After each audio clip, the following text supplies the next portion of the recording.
So welcome back to For the Record. I'm your host Justin Allen Rose, and this episode is a little bit of a different one than you're probably used to. Before I would interview a certain candidate, but for this one I just kind of wanted to speak about the elections. I just published about 10 different episodes of me interviewing candidates for political office for Election Day 2024, and all those races pertain to seats covering some portion of southwest Oklahoma. The main ones I was really focusing on, at least for myself and for 7 News, is of course the state house districts and the lone state senate district up for grabs in this part of the Sooner State. But before we get into that, because we're going to get into a lot of details about the race for House District 62, 3, and 4, and also Senate District 43. But before that, just want to speak about this kind of after elections feelings, because I know a lot of people around here are Republican, some are Democrat, and so we're going to get mixed feelings any which way we look at this outcome of the presidential election, at least. Personally, I feel a little bit of a hangover of a sorts. It's not because of the outcome of the election, it's just because I would say this is really the first election especially first presidential election campaign that I was really a part of the media. And so yesterday, the election day, was the first time that I really got to experience the ups and downs of reporting on elections. Of course, we didn't really focus on the presidential election here at 7 News. We really focus on, like I mentioned, those state legislative races. But with that, I only had 2 hours of sleep, stayed up to watch the results come in for this presidential election. And I know there is, and we can see within these results for the presidential election, that there is I would say, probably a distrust of incumbency and also just institutions here in America, whether that would be the governmental institutions or whether it would be the fourth estate, the media, whether that is state, or I should say the national media or the more local media like KSWO, 7 News. And so with that, I kind of just wanted to start that when I'm speaking on these elections, I do not have a dog in the race. For yesterday, I did not vote. And I don't say that, I know a lot of people are going to beat me up for it, but at the same time, I understand how my brain works. And I feel as if, and again, voting is a superpower. Everybody should get out to vote.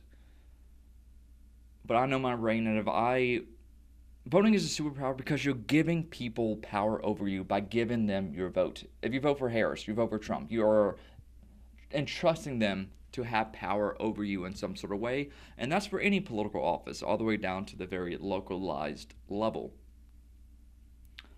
And so I forgo that because I believe if I trusted someone enough to cast a ballot for that individual, then my reporting might be biased. And that might be outright, but it could be subconsciously. I might be inducing bias into my reporting.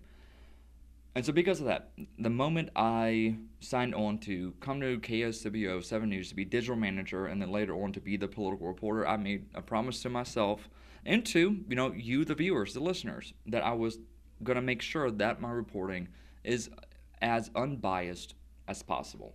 And so I forego voting just for that. So I do not have a dog in the race, whether it comes to the presidency or whether it comes to these more localized level.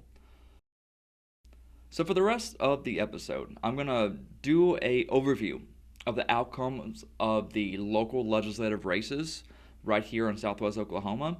And then we will get into a little bit more of a discussion over the presidential elections. But again, this is 7 News. This is KSWO. We are more focused on those local elections. So we're going to start with the race for House District 62. And that one came down after there was no really primaries in this election because we had Daniel Pay, no Republican ran against him, and we had Democratic Allison Allfield for this race, and nobody ran against her in the Democratic primary earlier in the year. So we had 2 pretty good candidates. Daniel Pay, a very well-liked incumbent, has been elected since 2018.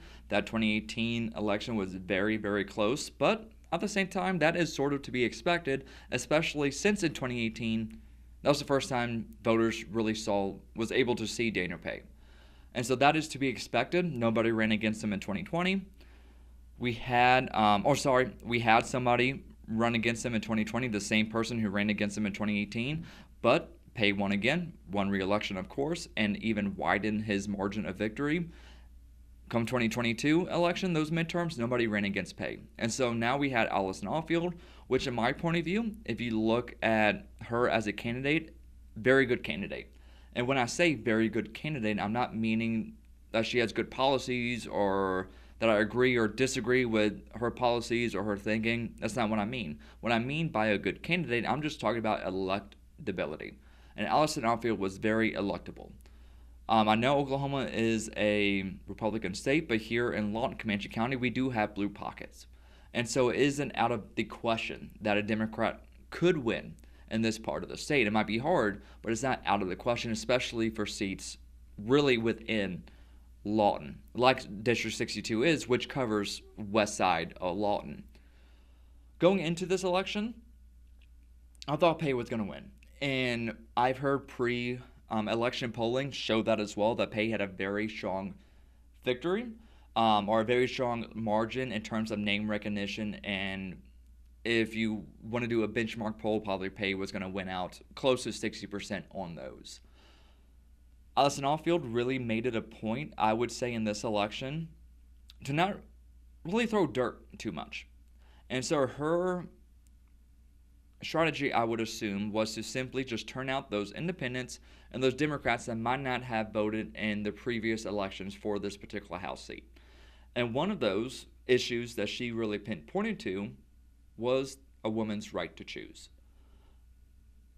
That's because, of course, 2022, we had the Dobbs v. Jackson decision knock out Roe v. Wade and return to the states. And because Oklahoma had a trigger law back from the early 1900s, abortion practically became illegal overnight after Dobbs v. Jackson became the law of the land, knocking Roe v. Wade out of the way.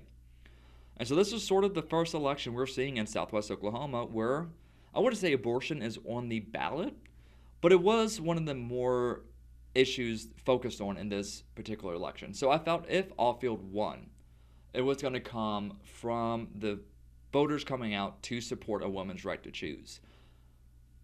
Daniel Pay, opposite. Again, I said he's a very well-liked incumbent, and that's how he ran. He ran on his record. You saw it in the ads.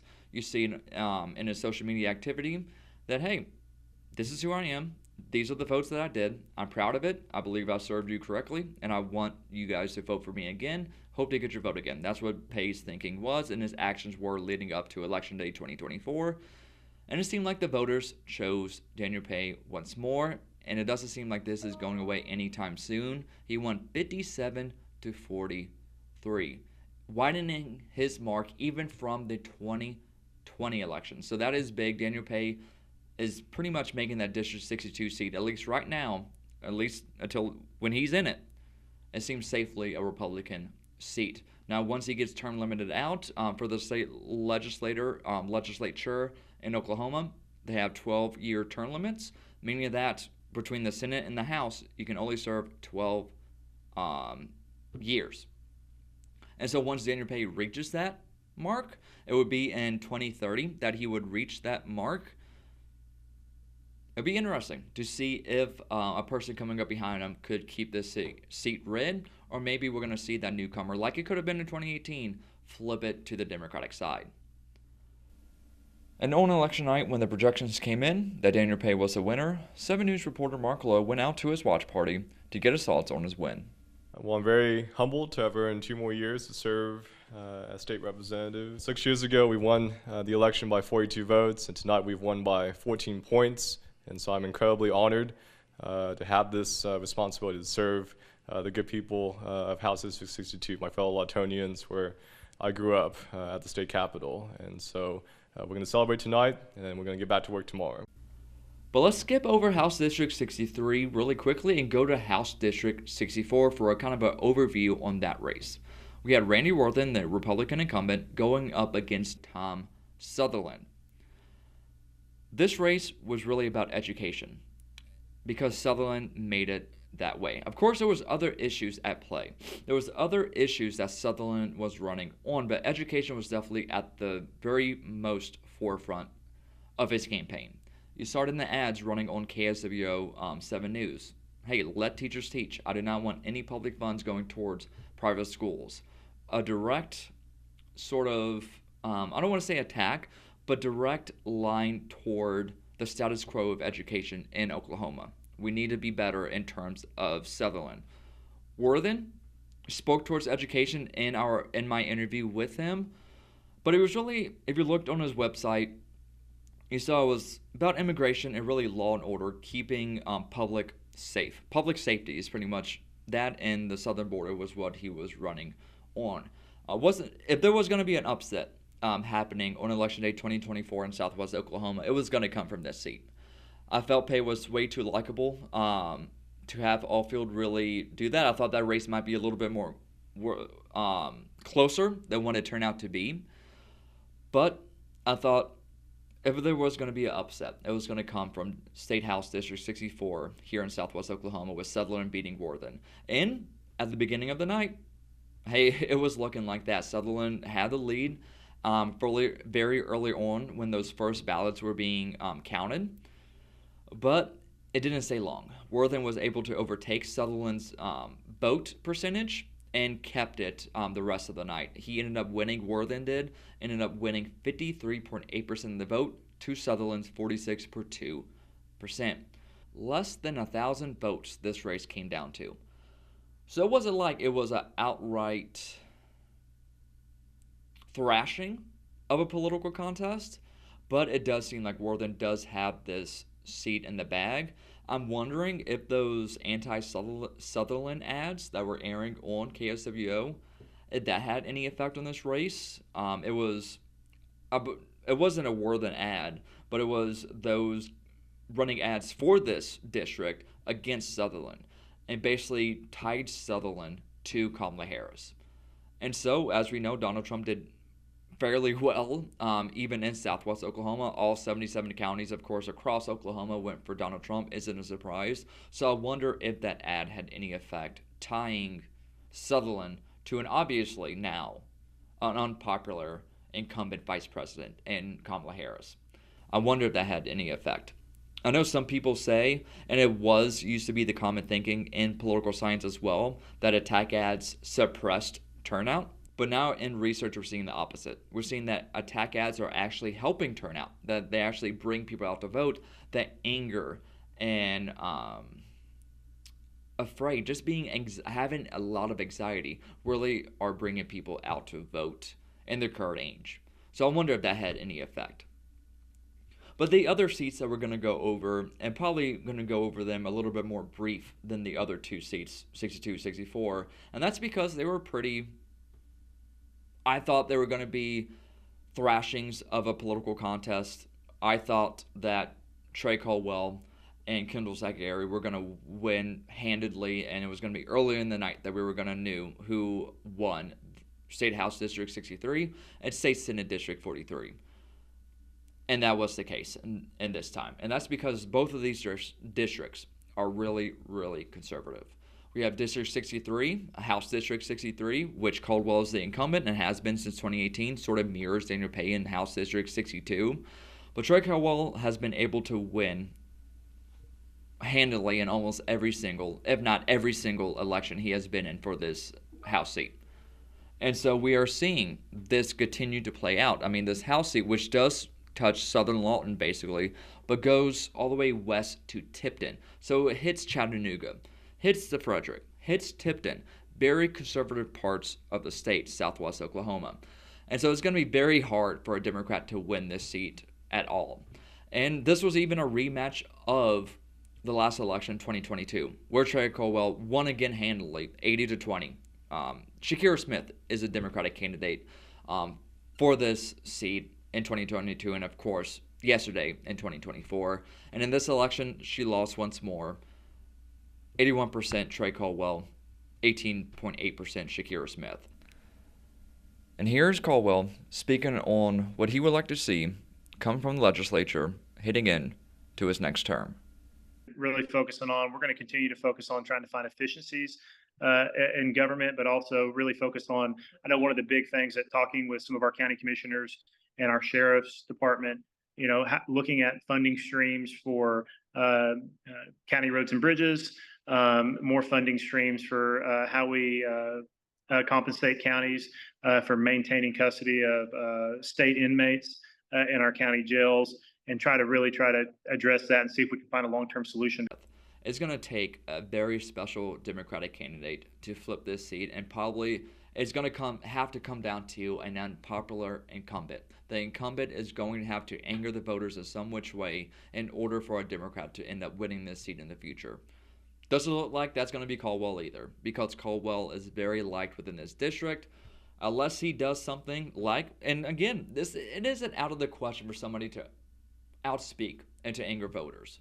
So it's not like it's improbable, but it's not impossible. I mean, in 2018, we had the incumbent in that seat say some words toward teachers, and a lot of people took that as anti-teachers. And during that time, of course, public education was at the forefront of a lot of people's minds in Oklahoma. It still is to an extent, of course, but it was really in that point of time. And Caldwell ended up beating the incumbent in the Republican primary in 2018. Jeff Cootie, I believe his name was. It's going to take something like that again, but it's going to have to take it out of the primary, so we already have the incumbent running, or the Republican running, and they're going to have to do something during the general election in order to anger voters, in order for a Democrat to pick up this seat, it seems like. And same thing for State Senate District 43, which covers east of Comanche County, Duncan, and all the way up close to the Norman area. And that's because, well, yes, it's just very conservative, just like District 63 is. And so we saw Kendall Secchieri. And this is kind of, honestly, if we want to draw connections between elections, State Senate District 43 might mirror the race for State House District 63, that Trey Caldwell seat that I just got done talking about in 2018. Because Kendall Secchieri beat out incumbent Jessica Garvin for this seat. And Jessica Garvin, and that's the thing, while she might have, obviously because she lost the Republican primary, she might have been unpopular within that voting bloc of the Republican Party that tends to vote out every time in Republican primaries. She was still able to get bills passed, so she was able to get bills passed, but she made people mad for one reason or another.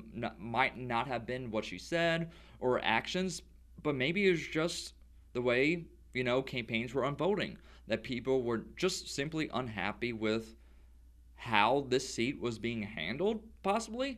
Now, it might not be in reality. It might just be because of certain things being said. I don't know. I don't know what's going on in people's minds. However, obviously, the voters wanted Jessica Garvin out, and they got Kendall Secchieri, just like the voters of District 63 got Jeff Cootie out, and then implemented Trey Caldwell in his place by voting for him in the Republican primary. And then, come election time, 2018, Trey Caldwell won. Come election time, 2024, Kendall Secchieri beats Sam Grafey to become the representative in State Senate District 43, and she wins 80.5% to Grafey's 19.5%. 30,000 votes to Grafey's 7,000. After Secchieri was projected as the winner, I reached out to her and asked if she had any thoughts on her win. She sent me the following statement. Quote, I am honored to be elected to serve the people, and tonight's numbers were clear that conservative values are alive and well in SD 43. I will be a warrior for limited government and maximum freedom for Oklahomans. Thank you to everyone who cast their vote for me. I praise God for the opportunity to serve you, and I'm excited to get to work defending the blessings of liberty and prosperity. Unquote. Just like in District 63, it's going to take a very special Democratic candidate to pick up that state Senate seat. It's going to take some time. So obviously, Senate District 43 and the House districts all stayed with the incumbent, all stayed under Republican control. I wonder if the Democratic Party of Oklahoma is wondering what can they do to break up the Republican stronghold that is the Oklahoma legislature. Because, and I really want to focus on District 62, and because, while yes, Daniel Pay is a very strong incumbent and it's going to take a very special person to beat Daniel Pay, Allison Allfield is that type of candidate. That in a good election for her, she could probably win this seat. But against a very likable incumbent, it's going to be hard for somebody to do. So I wonder, what is it going to take? Is it just going to take time? Is it just going to take time to wait until the right election to run the perfect candidate? And who knows, it might be Allison Allfield. I haven't spoken to her.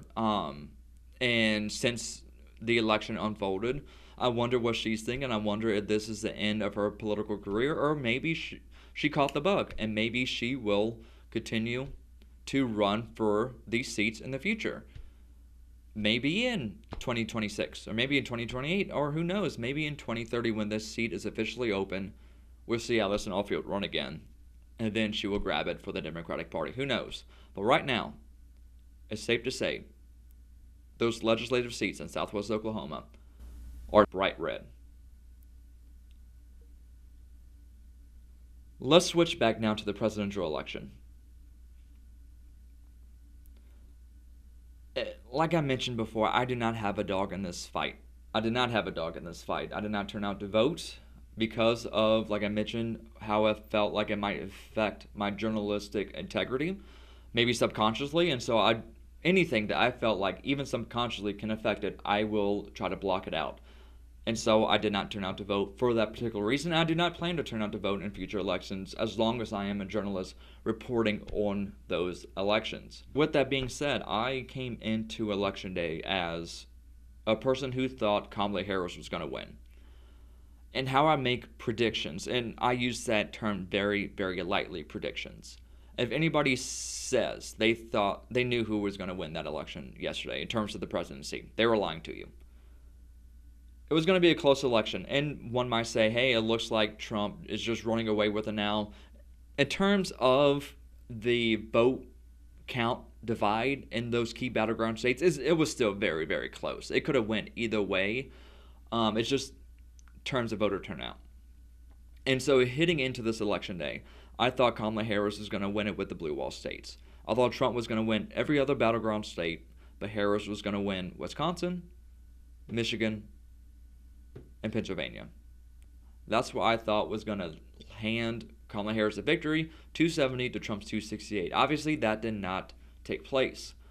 And early on election night, after the 6 o'clock newscast, I ran back to the conference room to watch the results come in as I was preparing for the cut-ins to talk about those local legislative races during commercial breaks for those national after David Muir and them got done talking. When I saw the results from Virginia start coming in, and it was a battle for Kamala Harris at a point to make sure Virginia stayed for her, that's when I knew, or that I thought I knew, okay, Trump has a good shot at winning this election. Because I grew up in Virginia, the first 16 years of my life was spent in Virginia, born and raised, and I still pay very close attention to that state. And it's very conservative. I know it has been Democrat in the past couple of elections, including this one. It turned out to go to Kamala Harris, but it was a fight. It was a battle. It's very conservative. Outside of that D.C. metropolitan area and the Virginia Beach area, of course, those more city-esque areas, it's very conservative. And so you have a liberal base in that state and also a very conservative base. And so that told me, at least in my point of view, that those battleground states could be leaning towards Trump. And that's exactly what happened. The Pennsylvania, Michigan, Wisconsin looks like all to be for Trump. Especially, at least we know for a fact, Pennsylvania will be Trump's. We will see what happens in terms of the presidency after this. Nobody knows. Nobody has a crystal ball. In terms of what I think really turned this election for Trump, is the economy. I know probably the Democratic Party and a lot of those analysts you see on those national media, CNN, Fox News, are trying to come up with very, very interesting reasons why Kamala Harris ended up losing this election, why the Democratic Party fumbled the bag once more, some people are saying. But to me, it's very simple. It just comes down to the economy. James Carville, who is or was one of the campaign managers for Bill Clinton's elections, especially in that 1992 election, he said, "It's the economy, stupid." What that meant basically was anything that Bill Clinton talked about, he tied it to the economy. And it's because in 1992 there was an economic downturn, and they knew the economy drives votes. And there's research within political science in terms of campaign strategy where it basically shows to a certain extent it's all about the economy. Wherever the economy blows, that is where the votes will blow to.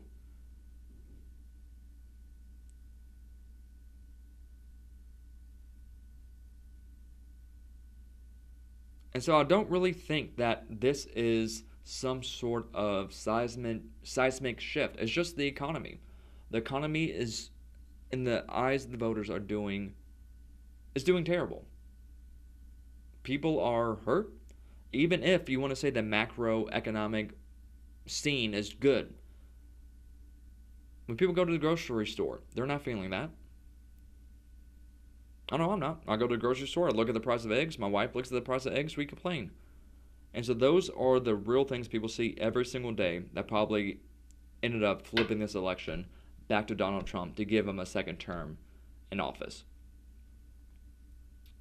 In terms of polling, that's another thing that a lot of people are talking about in this election are the polls. Are they going to be right? Are they going to be wrong? In my point of view, they were right. I know a lot of people would say, well, Harris was up 1% in this state and that state, but Trump ended up winning by 2, 3, sometimes 4%. That is the case. But in terms of polls, and please take this with you, if you are watching the media and are looking at the polls, look for that margin of error. Because that, to me, is key, and to a lot of people, it's key. And so you see a margin of error, it will say plus or minus, usually 3.5%, or let's just round it up to 4%. So usually you see plus or minus 4% for a margin of error for any sort of political poll. What does that mean, margin of error? So let's say Trump was polling at 50% in a state, and the margin of error was 4%. The pollster is letting you know, well, yes, we have him at 50%.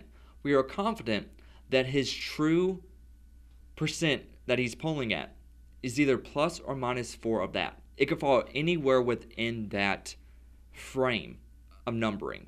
And so Trump, if he's polling at 50% and the margin of error is 4%, then it could very well be the case that he's actually polling at 46%, or it could be equal the chance of him polling at 54%.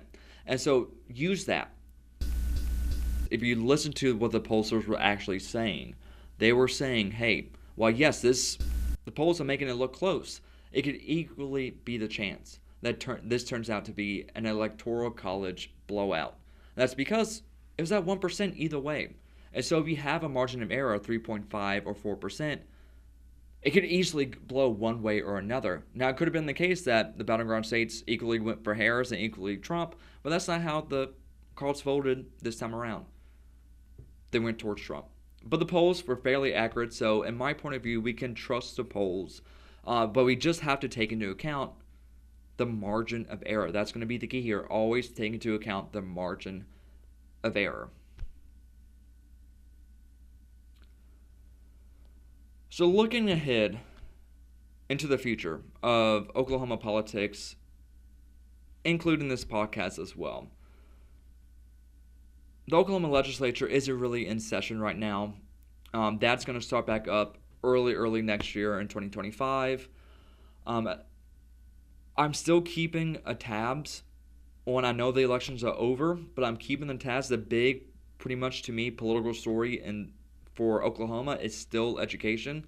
We're going to see how the whole Ryan Walters saga is going to play out.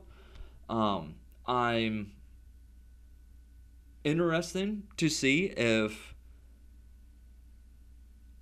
what happens in 2026. I mean, that's the next time election. I know we just got done with elections here for 2024, but in 2026, that's going to be the next big election for Oklahoma because that's when the governor is up for grabs. And hey, Kevin Stitt won't be able to run for re-election in 2026, and so we're gonna get a brand new face no matter no matter which party wins the governorship of Oklahoma.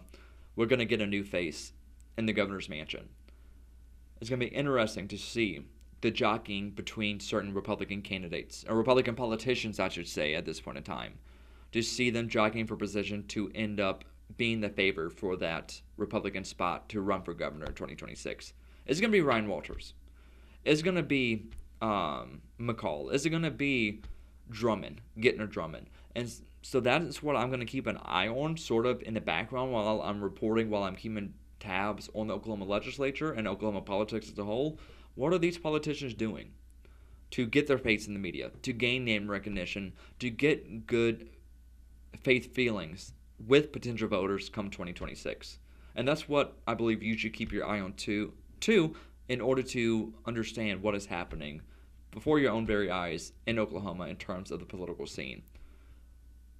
And in terms of the podcast, I hope to continue doing these types of episodes in the future because I feel like these really get into the heart and the matter. They're not scripted, they just come from the heart. I have an outline, what have you, but I really just speak my thoughts on this. If you have any topics you want me to cover for this podcast, for the record, send them to my email, justin.rose@kswo.com, and I'll see what I can do. But I think that's it. This has been For the Record.